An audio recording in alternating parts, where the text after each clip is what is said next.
Buenas noches, amigos de Pulso Rival.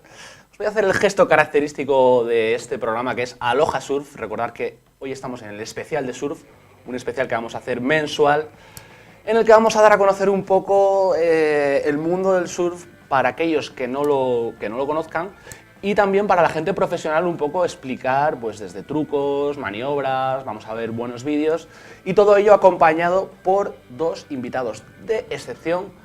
Voy a pasar a comentar con Dani Aznar, que nos visita esta noche. Muchas gracias, Dani Aznar. Hola, buenas ¿Qué tal? noches. Él es seleccionador de aquí de Asturias, de la selección asturiana de surf, y hoy nos va a dar un poco el punto de vista profesional y en este caso de entrenador para que toda la gente en casa pueda conocer un poco en qué consiste tu tarea.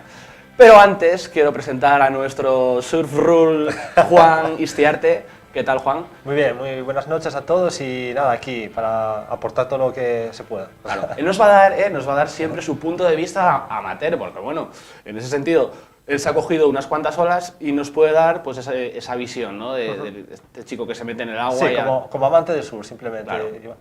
Tengo que decir a todos los que están en casa, a todos los espectadores, en este caso espectadoras más bien, que por favor dejéis de enviar correos de peticiones de cita para Juan, porque el que está soltero soy yo, no es Juan. Entonces, bueno, tenerlo en cuenta, ¿eh? Aprovecho también, ahora que comentamos el tema del correo electrónico, estamos en YouTube, nuestro programa Pulso Rival, te metes en YouTube y ahí puedes poder visionar este programa y todos los que hemos hecho hasta ahora. Antes de meternos en harina, pónganse cómodos, estáis ya bien en el sofá, calentitos, habéis cenado. Os voy a explicar por qué yo voy a hacer, a partir de ahora, y llevo haciendo ya desde hace un mes, un especial de surf. Que es porque yo desde muy pequeño era un apasionado de este deporte.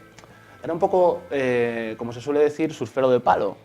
De los que ponían la tablita aquí, iban vestidos todo de marcas y demás, pero yo lo vivía con mucha intensidad. Y os quiero traer una reliquia, yo soy un poco vergonzoso, pero bueno, he desempolvado en mi habitación un poco el baúl de los recuerdos. Y os quiero traer dos ejemplos de este presentador con 16 años, cómo iba a clase, ¿no? Entonces, la primera de mis carpetas que tuve con 16 años, no sé si la podéis ver en pantalla, es una carpeta en la que yo iba recortando chicos de una revista que no sé si os suena, que es la Surf Rule, que de aquella pues costaba una pasta, además, me acuerdo que costaba como 5 euros, y íbamos recortando las imágenes y además, oye, quedaba bien. Y tengo la otra, también desde realización, si me la podéis pinchar, con el tema de las marcas, ¿eh? Molaba el tema de, joder, pues llevo una carpeta. Yo no sé si vosotros, chicos, cuando erais jóvenes, lo sois ahora también, pero bueno, si erais también mucho de tema de carpetas y demás. Sí, yo lo tenía igual. Sí, igual. sí. De hecho, me das muchos recuerdos. Sí, ¿no? Recuerdos Bueno, de de esas hecho yo carpetas. tenía también un local ahí, bueno, como un desván y tal, y vamos a reunirnos allí los colegas y tal, a poner música y siempre pegado ahí de pegatinas de surf. Y Claro. todo. Yo tengo que decir que además de las marcas, también pues, nos gustaban las chicas que patrocinaban las marcas. No solo era el tema del surf, sino bueno, un poco lo que movía, ¿no? Y aprovechando un poco esto que estábamos hablando ahora de las marcas, sí que te quería preguntar a ti, Juan, ¿cómo ves tú el tema de las marcas y el surf? ¿Cómo crees que influye? Bueno, yo creo que es positivo para, bueno, económicamente ayudar a los surfistas y, bueno, dar visibilidad también a esas marcas y bueno, que se mueva un poco el comercio del surf. Bueno, al final es un pilar importante para que se sostenga el surf. Claro. Y tú, Dani, por ejemplo, te veo vestido un poco de tema de marcas, veo una sudadera de Quicksilver y demás. ¿Cómo crees que influye la moda en esto del surf? ¿Crees que tiene importancia? Sí, la estética, sobre todo, ¿no? Sí, yo creo que al final es una manera de identificarte con el sector, en este caso el surfing, ¿no? Pero cada deportista o cada persona que hace diferentes deportes, siempre yo creo que su forma de vestir va acorde a ese deporte lo que hace. practica. Sí, Como sí. los skaters también, un poco esa moda urban y demás. Exacto. Claro, nos han puesto en realización, muchas gracias chicas, imágenes que quería comentar con vosotros. Vamos a meternos ya en harina, tema de Campeonato del Mundo del Surf. Creo que estamos viendo imágenes del campeón de este año, que es Juan. John Florence. John Florence. Sí, Juan Florencio. Juan Florencio para los amigos. Un poco por explicar a la gente en casa, que seguramente tenga acceso a este tipo de vídeos y demás, una prueba del Campeonato del Mundo, Dani. ¿En qué se basan, lo hablábamos fuera de cámara, off the record, en qué se basan para un poco los jueces para emitir su veredicto, ¿no? ¿Qué puntos? Sí, pues básicamente se basan en la maniobra, en el sitio crítico de la ola y que la maniobra sea lo más radicalmente controlada. Para todos aquellos que estén en casa, el sitio crítico de la ola es donde rompe, ¿no? Es donde empieza a romper, sí, el labio, lo más cerca a la espuma. Sin ser en la espuma, entre espuma y pared, ¿no? Pues aquí donde veis que le está dando, ¿no? Le está dando en la zona crítica, siempre donde más labio, no separado de la espuma. Claro. Si te caes, ¿contabiliza lo que hayas hecho en esa ola? Sí, te contabilizan tus 2 mejores olas. En este caso, en el circuito profesional, creo que pueden coger tantas olas como quieran. Sí. Por lo general son 15 olas de máximo en el tiempo que estipulen, ¿no? Dependiendo del campeonato. Por lo general son 20 minutos, máximo 10 olas y te puntúan las 2 mejores, eso sí. Claro. Entonces la ola te la puntúan, pero lógicamente en la que no te caigas, pues va a ser en la que tengas la nota más alta. Sí, digamos que a veces ves una maniobra super explosiva, un aéreo muy grande y no lo cae, entonces es maniobra incompleta, ¿no? Y ya no puntúa o puntúa 0,50 o una cosa... Sí, exacto. Eso es. Hablábamos un poco también que puede haber incluso calificaciones en las que el surfista quizás no esté de acuerdo con el veredicto, además.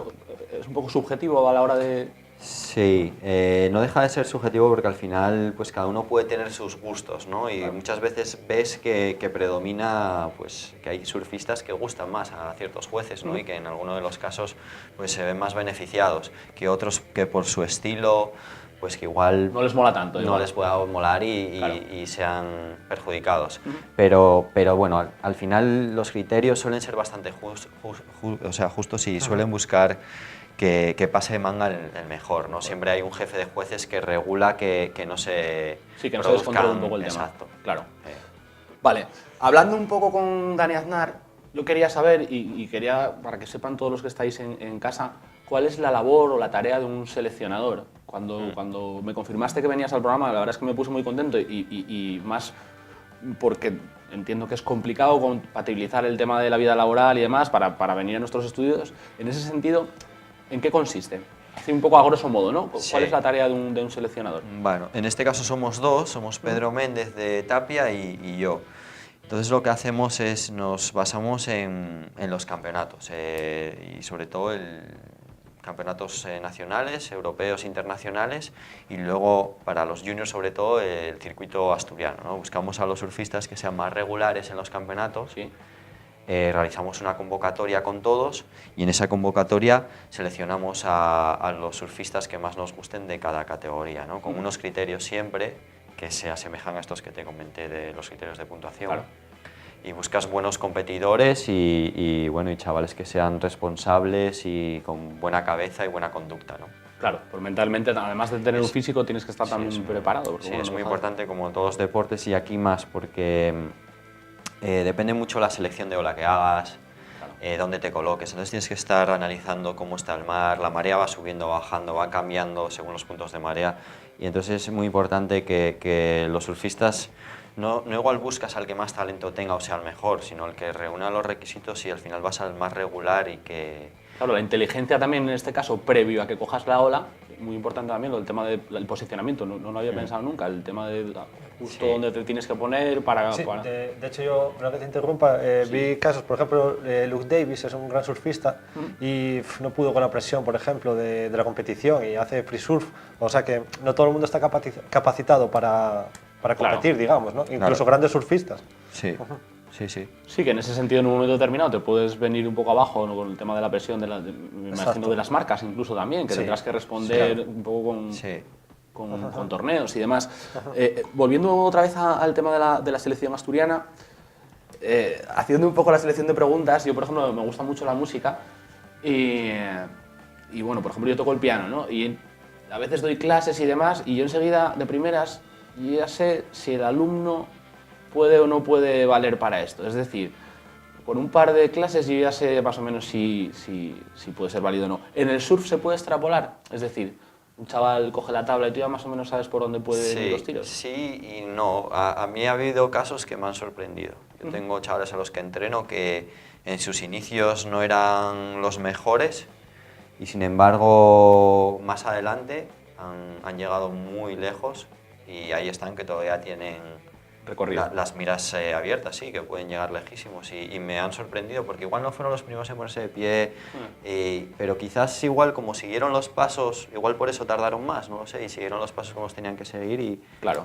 y me ha llamado la atención porque al principio, hace años, cuando empezaba a entrenar, sí creía mucho en eso, en que enseguida veías a un chico y decías tú, este tiene talento. Sí, como un cazatalentos, ¿no? Que enseguida en cuanto ve... Sí, pero también no. Yo con la experiencia me ha llevado a ver que al final lo más importante es el trabajo y es la cabeza. Entonces, la cabeza tiene más importancia incluso que el talento. Claro, porque además las edades para empezar son muy tempranas, ¿no? Sí. En el mundo del surf. ¿Con qué edad se puede empezar a dar clases, ¿no? Un poco La media es empezar con 6 o 7 años. Claro. Ahí es Son niños realmente. Sí, es el baremo de edad ideal para empezar y que rápidamente son esponjas y aprenden. Cogen toda la primera, rápido. claro. Si tienen poco peso, entonces aprender con poco peso la técnica es genial. Claro. En este sentido, yo me imagino la gente que está en casa y que tenga hijos en edad de poder practicar, ¿qué le recomendarías a los padres o cómo venderías tú el surf a esos padres que tienen unos hijos que pueden empezar a practicarlo? Quizás les coincida cerca que tengan playa, además, o escuelas. ¿Cómo se lo podrías un poco vender para que los inscribieran, ¿no? Para que los apuntaran? Bueno, lo primero que es un deporte seguro, ¿no? Que es un deporte que está súper controlado hoy en día y que el 90% de las escuelas que hay en la comunidad están reguladas por la federación y la mayoría hacemos o hacen un buen trabajo, ¿no? Y suelen estar, los chavales van a estar con el agua por la cintura y no van a tener ningún tipo de problema. Pero sí es aconsejable que esos críos aprendan a nadar, tengan una base de natación y que sepan flotar y sepan nadar. Sí, eso es ideal para que ellos estén seguros. Yo he tenido niños que no sabían nadar muy bien, incluso que no sabían, y no pasa nada porque él no asume riesgo y el padre siempre te da esa información. Y normalmente siempre están en zonas en las que hacen pie.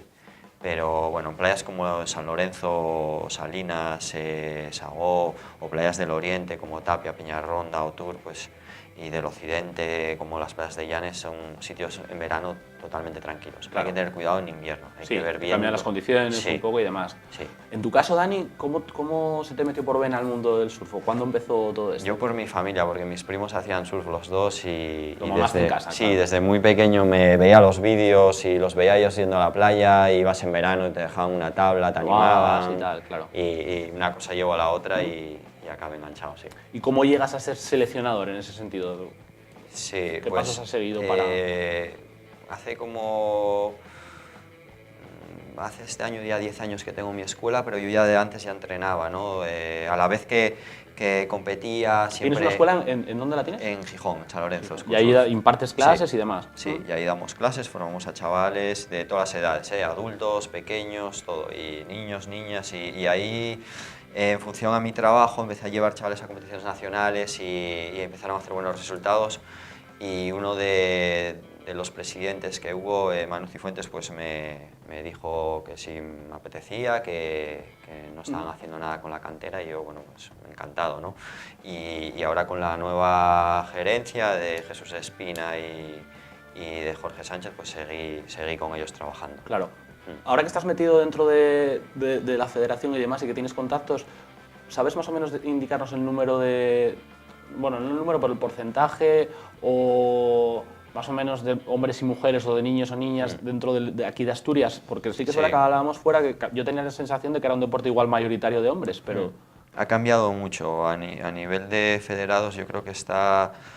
Me gustaría saber incluso si las chicas superan a los chicos, me gustaría saberlo, porque a nivel de competidoras ha crecido muchísimo y a nivel de practicantes en el agua ya es... Antes era extraño ver a una chica hace 5 o 6 años y de 5 años para acá es normal entrar y que haya 2 o 3 chicas. Claro. Sí que predominan los chicos, pero en la nueva generación está prácticamente igualado. Yo en mi escuela tenemos casi el mismo porcentaje de chicos o de chicas y creo que es superior el de chicas. Creo que no me equivocaría. A la hora de hacer los trucos, pueden hacer los mismos trucos los chicos que las chicas. Sí. No requieren ningún físico especial a la hora de hacer un aéreo o a la hora de hacer un truco así que sea un poco más complicado, además. Bueno, pueden ser un poco más flexibles a lo mejor las chicas, ¿no? Pero bueno, no sé... No sé si puede influir, al fin y al cabo es lo mismo, ¿no? Sí, como tú dices, pues hoy ahí influye mucho el surfing de la chica, pues es un poco más elástico, más estético y tal, pero el surfing de los chicos es un poco más fuerte, más rudo, ¿no? Entonces se ve diferencia. Mientras que nos preparan en producción el vídeo de Seago, sí que me gustaría preguntaros, mira, no hablábamos el otro día, Juan, y me gustaría un poco saber, el tema de las lesiones dentro del mundo del surf, ¿cuáles son las más frecuentes? Yo, por ejemplo, practico fútbol sala y los tobillos es lo que más... Tobillos, yo por ejemplo el otro día, bueno, hace un mes o así en Peñarrubia, en Peñata, estaba surfeando y es una hora con agua y tal, y casi no la podía coger, ¿no? Y me rebotó, al hacer el take-off, me rebotó, no sé si te pasó alguna vez, el pie en el tail atrás, y el rebote con la tabla, me dejó tocado aquí. Y bueno, él también puede decirte también de maniobras más radicales, claro, que tienes más riesgos, ¿no? Sí, con los aéreos suele sufrir mucho las rodillas, en general suele ser la lesión muy frecuente. Y luego lesiones de desgaste en la espalda, que pueden llevar pues, a hernias o por la posición, distensiones. claro, porque estás todo el tiempo... La posición de llevar más elevada la barbilla que el resto del cuerpo, vas con la espalda inclinada hacia atrás y son lesiones de desgaste a la larga. Mira, estamos viendo, Dani, este vídeo que habíamos preparado, que es en la playa de... Seago. Creo que es en la playa de Seago. Sí. Buenas olas para ser aquí Asturias, porque por lo menos me parecen bastante grandes. Coméntanos un poquitín por encima la tipología de esta playa, un poco... Vale, pues mira, esta playa ahora mismo, estas tomas que están saliendo ahora mismo, es en la parte de la derecha. Sí. La parte de la derecha de la playa se suele surfear en la que está el bar, ¿no? En la que está, sí, el barito blanco que hay ahí. Para que la gente que esté en casa, que seguramente conozca. Mirando el mar. Y hacemos un poco de publicidad, si queréis, Bar Quevedo ahí también. Sí, ahí en la zona de la derecha. Unos pinchos de carne, perdón que interrumpe, cojonudos. Yo cuando salgo de los baños, o sea, carne asada, de la más casera, de una paisana de pueblo ahí. Que sale Juan con ese hambre que se come, vamos, hasta las sillas y ahí tiene esos pinchos de... Pues entonces... Comentábamos un poco, Dani, el tema de la... Sí, las imágenes que veíamos antes, esto ya creo que es Gijón, es en la zona de la derecha de la playa. Y ahí normalmente surfeamos en marea baja. Sí. Sí, y el viento le da bien el viento del este. Nordeste, todos los vientos que vengan del este le suelen dar bien. Mira, es esta zona de la playa. Claro, porque siempre que vamos a Seago, os habrá pasado que hace viento y te tienes que poner en la zona de las dos. Es una playa que azota mucho. El nordeste es muy común en verano. Y bueno, y a diferencia de la derecha, a la izquierda, no sé si coincides conmigo, Dani, que más bien con la marea más llena. Sí, la zona de la izquierda es más bien para surfear en alta. Incluso días que igual puede haber un poco de oeste. Puedes resguardar un poquito del oeste, sí. Exacto. Los accesos que los conozco son buenos, en ese sentido casi puedes meter el coche hasta la playa en Seago para que toda la gente que esté en casa que no la conozca. ¿Es una playa en la que se puede surfear todo el año? Sí, más en verano y en primavera y en otoño. En invierno, como está orientado al oeste, suele recibir mucho mar y enseguida se pasa de tamaño y desfasa un poquito, pero normalmente es Cuando una dices playa... se pasa de tamaño, Dani, ¿qué quieres decir? ¿Que son demasiado grandes para pillarlas? Sí, lo típico que vas a la playa y dices tú, joder, no hay nadie en el agua, hoy cayolas de verdad y tal. Ese es el día complicado, ¿no? Sí, porque no tienes ningún acceso para llegar atrás. Claro. Normalmente donde se surfean olas grandes es porque tienes un canal donde no rompen las olas, entonces te permite llegar atrás para coger las olas. Y estas playas de arena es complicado cuando hay mucho mar. Porque aunque la pases por debajo, nadas y sigues... Sí, hay un momento que es imposible, la corriente luego cierra todo a la vez, ¿no? La ola rompe y no la puedes aprovechar, no puedes surfear la pared de la ola, entonces no son surfeables. Y normalmente es en verano cuando esta playa se puede surfear. Cuando más le da a la gente. Sí. Claro. Mira, le preguntaba a Juan el otro día el tema de si alguna vez habías pasado miedo en una ola. Sí. Se lo quiero preguntar a Dani. ¿Alguna vez has estado ahí arriba y has dicho tú, uff, no lo tengo muy claro? No sé. Sí, hay muchas situaciones, ¿no? Ahora cada vez menos con los años te tiras al barro, pero sobre todo antes, ¿no? Cuando competía más y estábamos más haciendo viajes, pues en Hawái o en sitios así sí que había situaciones en las que... ¿Has estado en Hawái? Sí. Sí. Cuéntanos sí. un poco la experiencia de cómo es estar allí, que yo me he visto. No, pues a ver, es un sitio increíble, ¿no? Que se vive surf por todos lados. Fuiste a hacer surf, me imagino, por tu cuenta, ¿no? O a Fui con competir. un fotógrafo a hacer un reportaje y aprovechando también a hacer un poco de turismo y demás, pero bueno, básicamente fui a surfear y a entrenar y a Claro. preparar la temporada. Y bueno, es un sitio espectacular, que hay unas olas buenísimas, pero también tienes que ir preparado. Tienes que ir preparado física y psicológicamente para coger esas olas, porque lo que acabas de decir, pues hay momentos en los que te ves ahí que dices tú, ¿estoy capacitado para estar aquí? Claro. Y bueno, tienes que tirar un poco de confianza y tirar para adelante. Al final mucho es confianza, hay gente con menos nivel que coge olas grandísimas y hay gente con... Hablábamos, mira, sí. una de las cosas que hablaba el otro día con Juan también, estos surfers que se dedican solo a olas grandes. Ajá. Explicarnos un poco a los que estamos así perdidos y demás en qué consiste. ¿Es gente Bueno, que simplemente yo- se dedica...? Yo no soy especialista en eso, obviamente, porque bueno, soy un surfista amante del surf que va a surfear tranquilamente, pero conozco gente, por ejemplo, pableras lo llaman, pues se apuntó en la vaca XXL, o es así, o... Sí, es invitacional, lo invitaron porque el tío es un... Es muy bueno, ¿no? Y entonces, bueno, él, que por cierto podría venir un día si desde aquí Hacemos la invitación. hacemos ¿no? la invitación, por supuesto, y nada, mejor que él no podría explicártelo nadie. Claro. Vale, sí es verdad que suelen ser surfistas muchas veces, aunque ahora hay de todo, que a lo mejor llevan muchos años surfeando y tienen más físico, tienen más fuerza en la remada, pues necesitas bastante remada, ¿no? Para Sí, que coger- igual no ves un crío de 18 años en Nazaret, que he visto vídeos que... No, con bueno, gente a ver, igual hay gente joven y como buena, más- talentosa, como yo, por ejemplo, Nacho, del País Vasco, ¿no? Y bueno, y otros, bueno, no sé si tú puedes aportar también gente. Indar, sí, que es gente joven, que es fuera un poco de lo común, ¿no? Ver gente tan joven tirándose a olas Metiéndola tan ahí a grandes, olas sí. de Pero es tamaño. por lo que dice Juan, porque es gente más mayor, con un físico ya más desarrollado, con mucha experiencia Más en el experiencia, mar. claro. y que bueno, que también es gente que yo creo que desde siempre, igual por su conflexión física o lo que sea... Le ha tirado pues, más ese tipo le ha de tirado olas. más Claro. ese tipo de olas. Quería hacerte dos preguntas, Dani, que estamos con el tiempo súper justo. Una de ellas, comentabas el tema de pensártelo un poco a la hora de coger según qué olas. Tú ahora que ya eres padre, ¿te ha cambiado un poco esa percepción a la hora de meterte en el agua, el hecho de decir, "Uf, no lo sé, igual Sí. hace 10 años sí, pero hoy no"? Sí, ahora se te pasa por la cabeza, ¿no? Te acuerdas de tus hijos y de tu Los he mujer. dejado en casa y tal, y Te ahora pasan no. en Claro. sí, momentos que, pues, hay una ola que surfeo en Gijón muchas veces solo, que no se suele meter mucho la gente y estoy solo. Pues antes no dudaba en bajar, estuviese como estuviese, y ahora pues igual llamo a algún amigo o alguien que me esté fuera controlándome. Claro.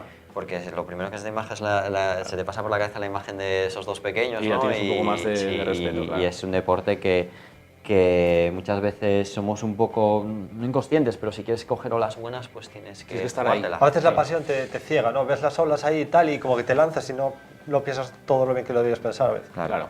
Y la última pregunta, Dani, antes de despediros, de cara a este 2018 y un poco preguntándote a ti, tema de pruebas y demás, sé que estás organizando una competición, una prueba. Estoy con la Federación Asturiana y en conjunto trabajando en hacer un Campeonato en la zona del Rinconín de San Lorenzo, que cuando precisamente entran olas grandes, Sí. pues sale una ola, una derecha muy buena de fondo de roca, espectacular, y normalmente traigo a los mejores surfistas así a nivel nacional. Claro. Y este año me gustaría traer a algún surfista europeo también, que sea si se animan a venir a competir. Para dar un poco más de empaque y demás a lo que es la Sí, sí, competición. y muchos surfistas, indiferentemente que haya más premios o menos, les suele gustar por la ola, porque es una oportunidad de surfear esa ola con 4 en el agua. Claro. Sí. Que normalmente sería... Pues está lleno, sí, de Está lleno de gente, y sí, entonces es una buena oportunidad, porque se busca el periodo de espera para que se reúnan las condiciones de clima y de olas idóneas. Claro, porque si en el día, el día que se va a competir cambia un poco el tiempo y demás, se puede posponer, ¿no? ¿O cómo? Sí, intentamos con 5 o 4 días de antelación avisar a los competidores para que Claro. sepan si va a haber campeonato o no. Vale. Pues nada más, llegamos a su fin. Me están aquí diciendo por el pinganillo que no hay tiempo para más. Daros las gracias, para mí ha sido un placer, se me ha pasado el tiempo volando. Dani Aznar, Juan Muchas gracias. Surfer, te tenemos Free ahí, Surfer. Free Surfer, te tenemos ahí mi presente. rollo. Acordaros que tenemos todos los meses esta sección de Aloha Surf. En vuestras casas tenéis la posibilidad de poder verlo en YouTube, chicos, para hacer un poco de cross-media con el programa. Ajá. Dani, un verdadero placer, de verdad, el tenerte aquí. Muchas gracias a vosotros. Nos has dado tu experiencia. Muchas gracias. Esperemos que antes de que acabe la temporada podamos contar contigo aquí en Ojalá, los sí. estudios. Y a vosotros nada más, en casa, muchas gracias por estar ahí al pie del cañón otra semana más, desde aquí, desde Pulso Rival, dando cabida a esos deportes minoritarios. Sean felices, o al menos, inténtelo. ¡Adiós!